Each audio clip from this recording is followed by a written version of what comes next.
assassination attempt was a fake. His duty was to protect the king.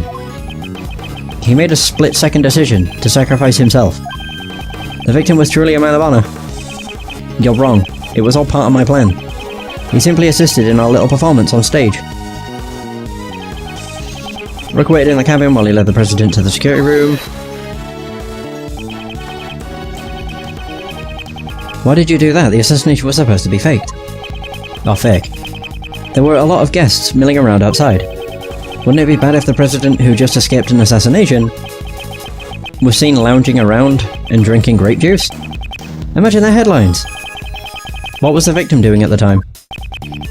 How should I know? I was with the president inside the security room. Anyway.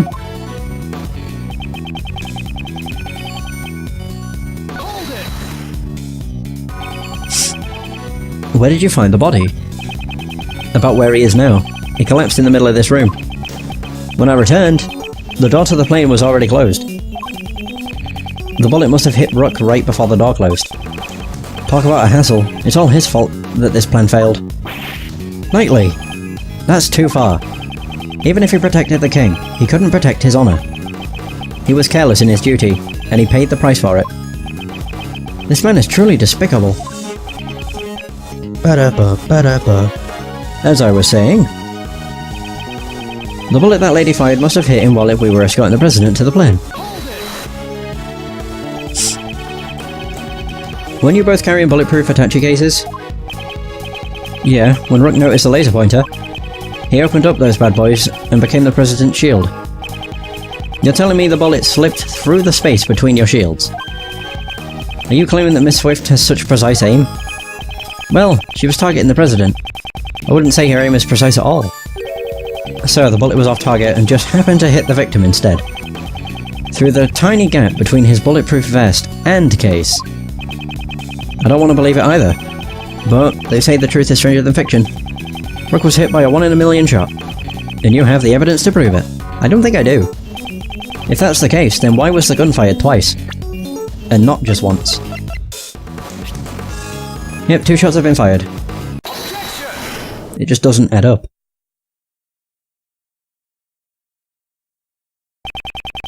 So, you shot the balloon, and Miss Swift shot Rook. Is that really true? I can't see it any other way. The gun we discovered in the trash was fired twice. The number of gunshots don't add up. Oh! I love that face. It's so good. Why don't the gunshots add up? It's simple. This gun is fake evidence, left behind by the real criminal. Fake evidence? Think about it. The criminal planted this for a reason. By finding the gun, we'd assume that the assassin was in the audience, in order to make us believe that the gun was used by the assassin. The gun needed to appear as if it had been fired twice. I get it, because 2 shots were fired during the incident. However, we proved that the bullet that hit the balloon did not come from this gun. Therefore, I have my doubts as to whether this gun also took Rook's life. Here it comes. You're packing some serious heat. Enough with the song and dance. You've come this far, go ahead and say it. I won't just say it, I'll prove it. The one who really shot Rook is you, sir. Horace Knightley, you murdered Rook. Heh, you finally said it. Knightley, you couldn't have. The killer wasn't the only one who took advantage of the fake assassination plot. You intended to murder Rook and claim he was a victim of the assassination. Once the president had entered the security room and the door to the plane was closed, only the victim and Knightley would have been left in this room. And at that moment you fired a 3rd bullet, directly at Rook. Objection. A 3rd bullet?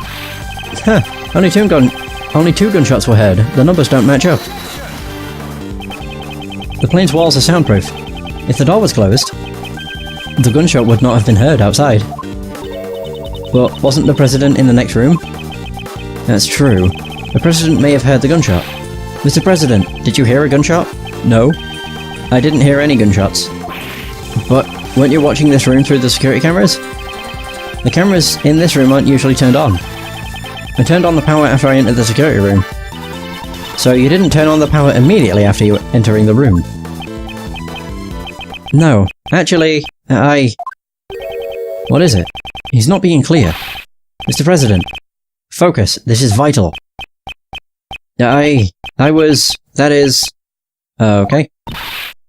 Please. I was hiding under the bed, covering my ears. What? But you knew the assassination was fake. It doesn't matter. I simply hate the sound of guns. That terrifying sound. I just can't help it. Oh my god. That definitely ain't going in my article. Knightley, you saw the president hiding under the bed. Furthermore, you could tell if the security cameras had been turned on by looking at the monitors.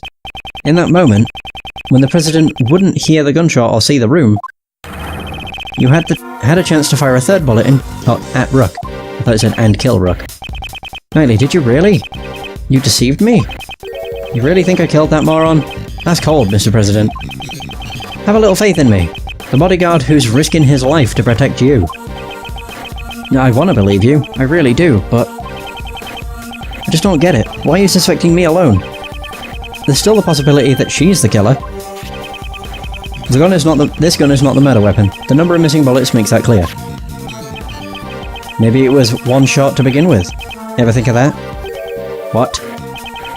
Maybe it already fired a shot yesterday, or the day before, and the second shot was fired today. The one that hit Rook. Well, isn't that just the perfect excuse? Excuse? The possibility exists. You can't deny that. He's right. I can't deny it completely. You need decisive evidence. Evidence so decisive that it makes my heart stop and my logic crumble. You got something like that? Nope. Mr. Edgeworth, can't you do anything? At this rate, Nicole will... Mr. Prosecutor! It's true. I did an awful thing for a scoop. But I never killed nobody. I could never do a thing like that. Decisive evidence. If I could prove the murder weapon was Knightley's gun... Proof it was his gun. Yeah, it'd be great if you had the bullet that hit the balloon. Then you could examine it and see if the ballistic markings matched my gun. If we can find the bullet that took Rook's life, we can determine which gun fired the shot from the ballistic markings. If you've got no evidence, then we're done talking. Hold it! What?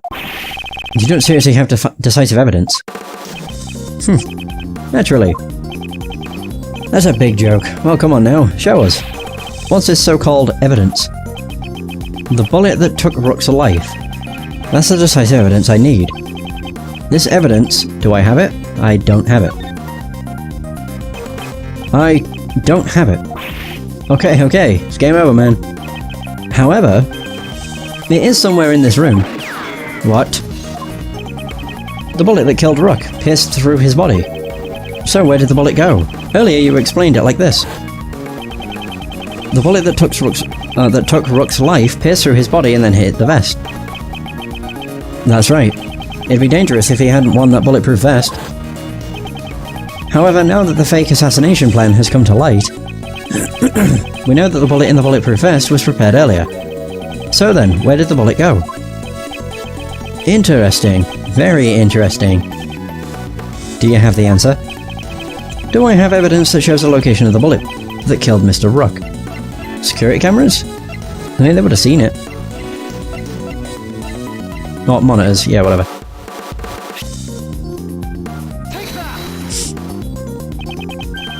In this room there is one thing that's clearly missing. Something missing? You sure it's not your brain? Oh, what a zinger. I'd like you to look at the rack of security monitors.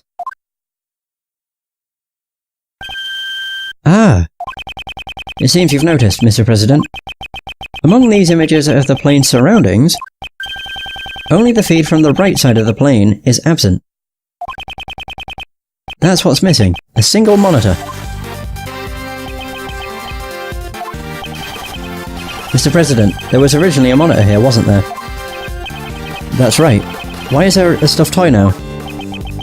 That must have been put there to hide the empty space, where the monitor used to be. Why is the monitor missing, and where did it go? Why? Undoubtedly, because it was hit by the bullet. in order to make us think that the bullet really hit the bulletproof vest.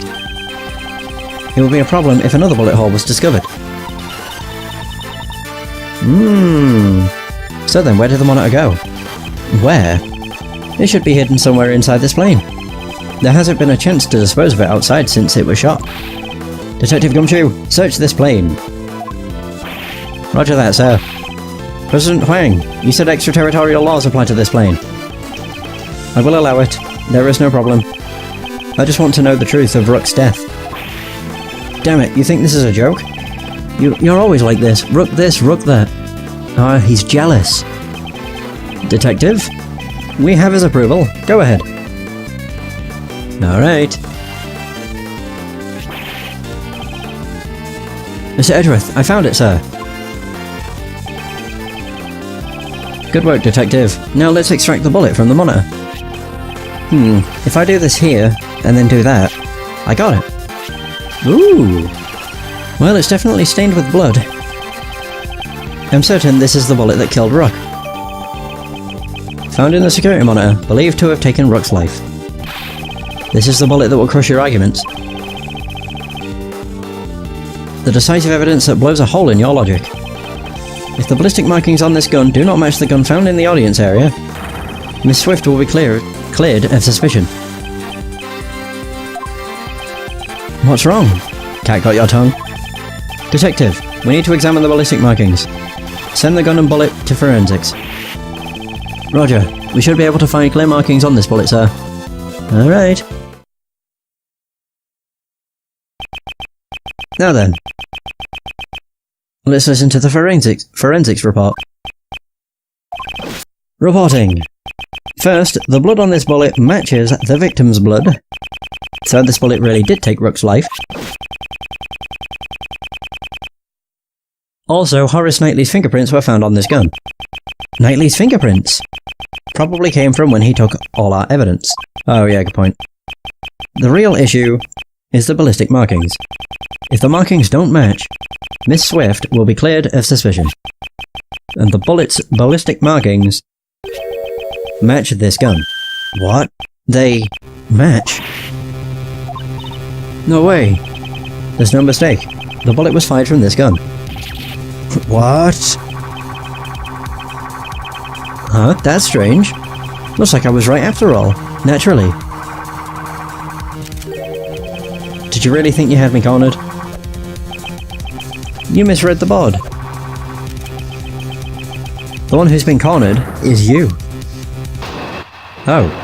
Okay, well we're having another argument. So Knightley's logic. If the ballistic markings match the gun, there can be no doubt.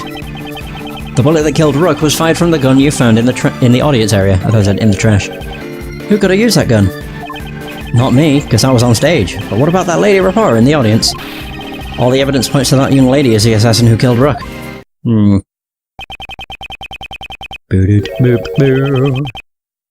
Well, it's your move, Mr. Prosecutor. Where did you find the gun again? And which gun fired the bullet? At least we know. It ain't me.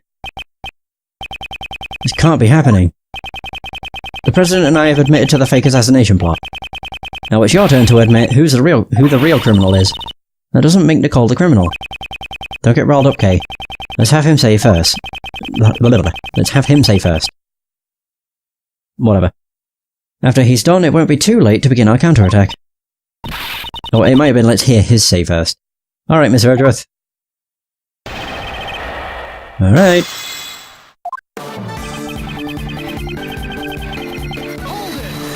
Okay. No, that's... Jesus. Didn't you say it earlier? This is the decisive evidence. Oh dear. Well, how does it feel to have a hole blown through your reasoning? The ballistic markings matched the gun we found, so... Does that mean Nicole really was the shooter? I'd like to believe otherwise. But he's got the decisive evidence on his side, sir. Indeed. How should I proceed? If Miss Swift isn't the killer, then the ballistic markings should not match. What if he used... No, he wouldn't have been able to. I was going to say, what if he used the gun and then switched them? But, yeah, that wouldn't have happened. there would have been no time. Thoughts, Kay? If the evidence is impossible, then maybe we should doubt the evidence itself, right? Doubt the evidence? Nicole's definitely not a criminal. So if the evidence says that she's a criminal, there must be something wrong with it. You seem awfully sure of yourself. It's a great thief's intuition. Intuition? Still, it's quite possible. Above all, Miss Swift doesn't seem like the type of person to tell such elaborate lies. In court, the evidence is everything, and yet here I am doubting it. Which evidence do I doubt? The gun. If anything's suspect here, it can only be the gun. The bullet was discovered just a moment ago. It couldn't have been tampered with, yet. Did Knightley have a chance to tamper with the gun? You shall hand over all of the evidence you've collected so far and leave this plane at once. Oh. Hey, Mr. Prosecutor, maybe... did he switch them? Okay, so he might have actually switched them. Hey, Mr. Prosecutor, be a good boy and do as you're told. Cannot resist any longer. That's it. He could have tampered with the gun at that time. There's no doubt that this gun is the real murder weapon. In that case, the owner of this gun is... he must have switched the guns. Without a doubt, this is Knightley's own gun. Okay. Of course. The bullet that killed Rook was fired from the gun you found in the audience area.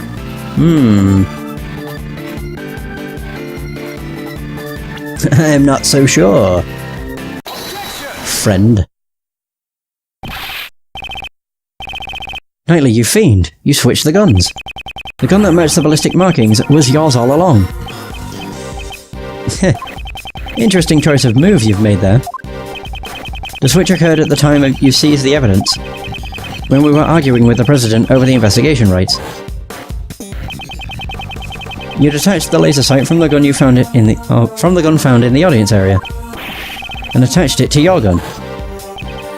Then, when you returned the evidence, you gave me your own gun. Did I do that? So what you're saying is that I knew you'd want to examine the ballistic markings. Indeed. Staying one move ahead of your opponent. Isn't that the fundamental rule of chess? Oh my god. I hate these long-ass animations. They suck. I'm glad you feel that way, Mr. Prosecutor. But you're giving me too much credit. Besides, can you even prove I pulled the old switcheroo with the guns? Oh my god, really?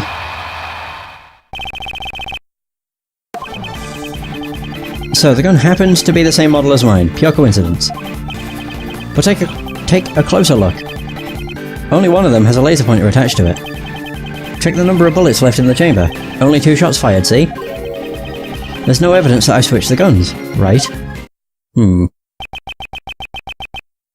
Giving you too much credit, that hardly sounds like something you'd say. Guess I'm just more modest than you.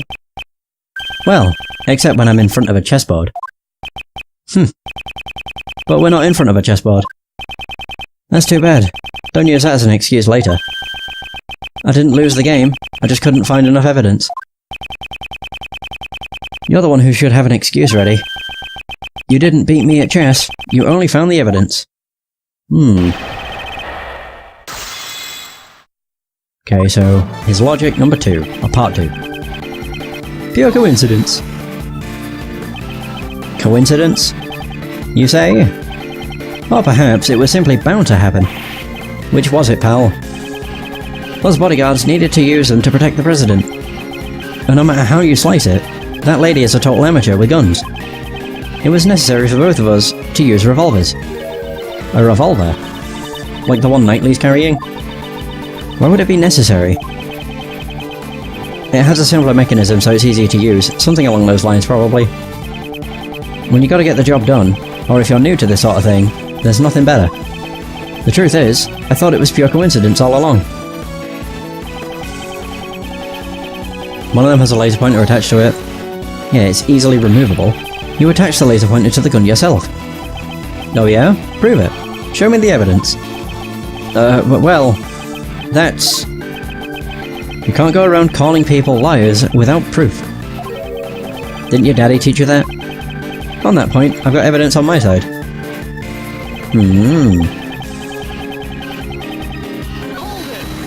Ah dear. Something's been bothering me for a while now. What about the chamber of your own gun? My woman here? Now that you mention it. God.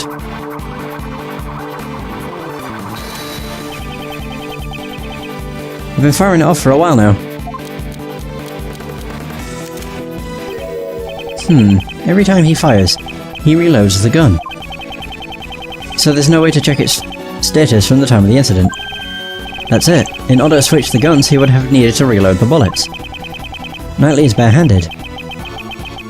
And he had no time to put on gloves when the switch was made.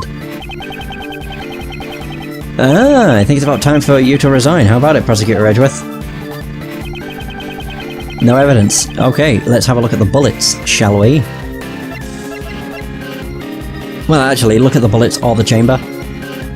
I mean, what should have the fingerprints on it would be the handle.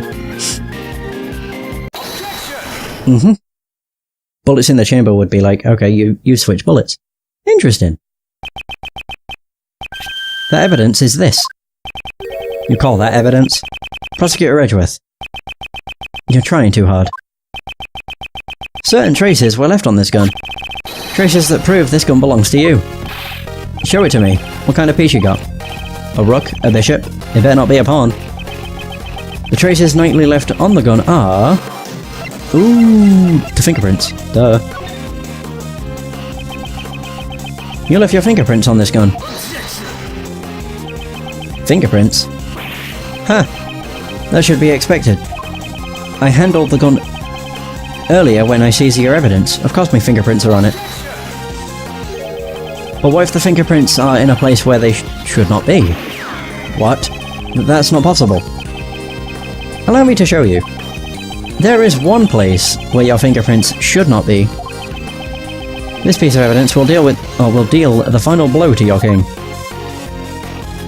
Right, switch screens first. So can I could actually just do this. Examine the chamber. Here, Detective Gumshoe.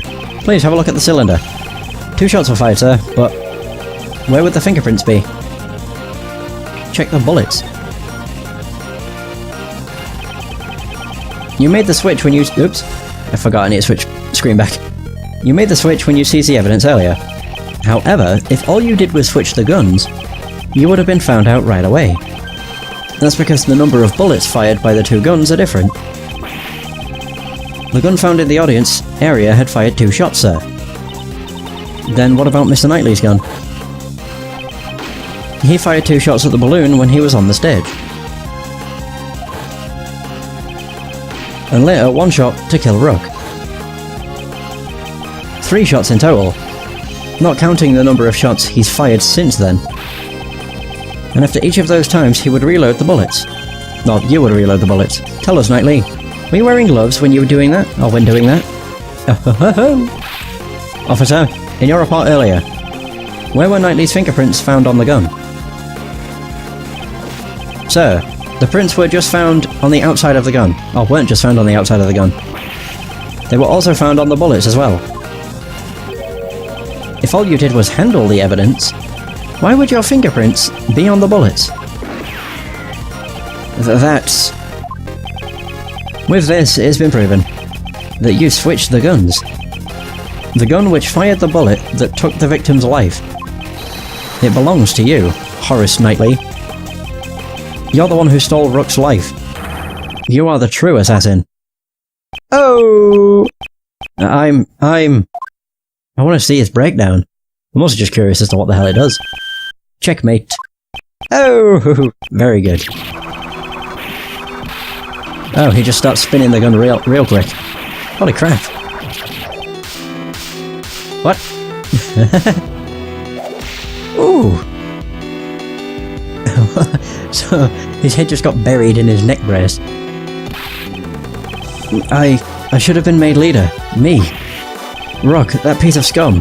If it hadn't been for him, I would have had complete control over everybody. My assassination plan, it was perfect. My plan was perfect.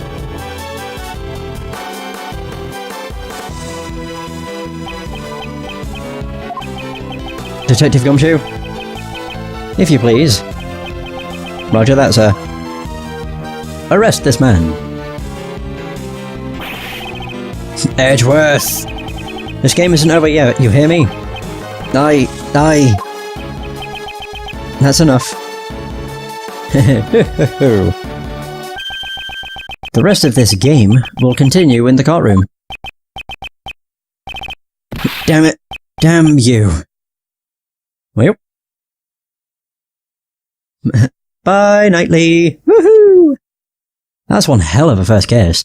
3 hours, or longer. I can't actually remember how long the first session was. Oh no, it was 6 episodes. Well, parts, whatever. Hey, he's buffed up again. You have my gratitude. You exposed a murderer amongst my bodyguards, and for that I am truly in your debt. As soon as he stepped outside the plane, he reverted back to his king-like persona.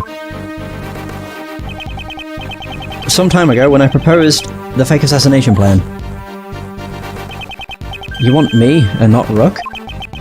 Rook declined, so I'm asking you. What do you say? Alright, let's do this. I'll come up with a perfect plan. I can even use that guy as a chess piece. Oh. When Knightley said that, his eyes were overflowing with hatred towards Rook. Frankly, I was quite anxious about asking Knightley instead of Rook. Now that I recall those events, he probably sensed the anxiety in my countenance. Perhaps that is what gave him the impetus for murder. Mr. President, if you had not orchestrated that fake plan, this would not have happened. That is your sin. A sin that won't disappear. Yes, you are absolutely correct. You have my sincerest apologies. I too must bear some responsibility for this. Even so, I am most grateful to you. I thank you for solving the mystery of Rook's death. I am scheduled to stay in this country for a little longer. But if any of you ever wish to visit the Republic of Zangfar, you will always be welcome. Isn't that nice? Alright. Bloody hell. We're gonna watch him fly away. Oh lordy. Thank you. I'm so happy for you, Nicole. You were set up as the suspect for the murder. Still, your involvement with the fake assassination plan remains a fact. You will have to submit to police questioning later. You should know that there's still a possibility you may be charged with some crime. Yeah, I know. Sorry about all this. I understand you want to catch a scoop, but there's a line that should not be crossed. I hear you. I promise to reflect on this. We did it, Mr. Edgeworth. That was awesome. Prosecutor Edgeworth solves presidential assassination attempt. It's gonna be big news. Big news. Mr. Prosecutor, would you mind telling us how you feel about solving this case? That was certainly a quick change of attitude. No comment. Oh, don't be so ornery. Ornery. The reason is because this case is not over yet. Huh? Not over? What do you mean, sir? What shows that this case is not over yet? The killer. His calling card. The killer's card. The killer still hasn't carried out his request. You mean, killing the president? I hope this doesn't turn into a larger incident. You and me both, Edgy. An assassination attempt on the president of Zangfar. News of this incident spread across the entire country. The mass media also hounded me as I began to prepare for the trial of Horace Knightley. Everyone had seen the news, and everyone was talking about it. However, amidst the commotion, nobody noticed that the game had only just begun. Bum bum bum. The end. Well, that's the end of the game. Damn, that was shorter than I expected. Yeah! The Imprisoned Turnabout. That sounds the exact same as the first game. It sounds like Edgeworth gets kidnapped again, except this time he gets imprisoned for a long time. Alright. So, who the hell is that? Oh, it's a new character. So that just shows Edgeworth. Alright, yeah, it's a new character. Either way, that is going to be the end of this session. Thank you so much for watching. I hope you have enjoyed. And until next time, take care.